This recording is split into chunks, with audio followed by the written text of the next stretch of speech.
Como pagar unha cadeira de rodas duns 5.000 euros cunha pensión mensual de 400 é unha das grandes dúbidas que xorde coa nova normativa de prestación ortoprotésica. As persoas que temos en Auxilia son persoas que teñen un nivel económico medio baixo.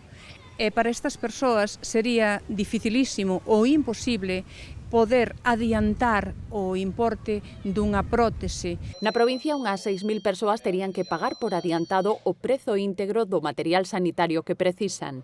O caso da miña nai é que agora mesmo ten unha prótesis de cadera e de fémur, e o que lle vai supoñer todo isto vai ser comprar unha silla de rodas, pagala por anticipado e, mentres non ela solucione, de momento ten que depositar ese diñeiro para non poder moverse. El problema es para los usuarios. Los usuarios hasta ahora venían con una prescripción, nosotros la tramitamos, tramitamos el pago directo al Sergas. Con la nueva ley lo que tiene que hacer es pagar todo el importe total del usuario y a partir de ahí pues se lo va a devolver. Ata o momento os usuarios pagaban un máximo de 36 euros.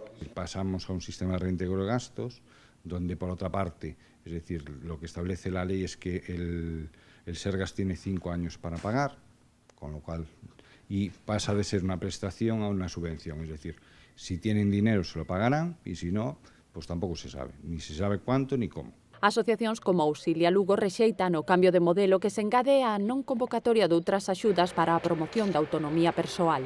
Eran axudas para facilitar a accesibilidade da vivenda e de outras axudas técnicas que o catálogo ortoprotésico non cubría. Entonces, a Consellería leva sen sacalas desde o 2011. Entonces, estamos sumando aínda máis, a parte de ter que pagar as prótesis, non teñen outras axudas para poder facilitarlles o día a día. O Pleno da Deputación, sen o apoio do Grupo Popular, aprobou este martes unha moción para que a Xunta manteña as axudas públicas para a prestación ortoprotésica, un modelo que ata agora viña funcionando.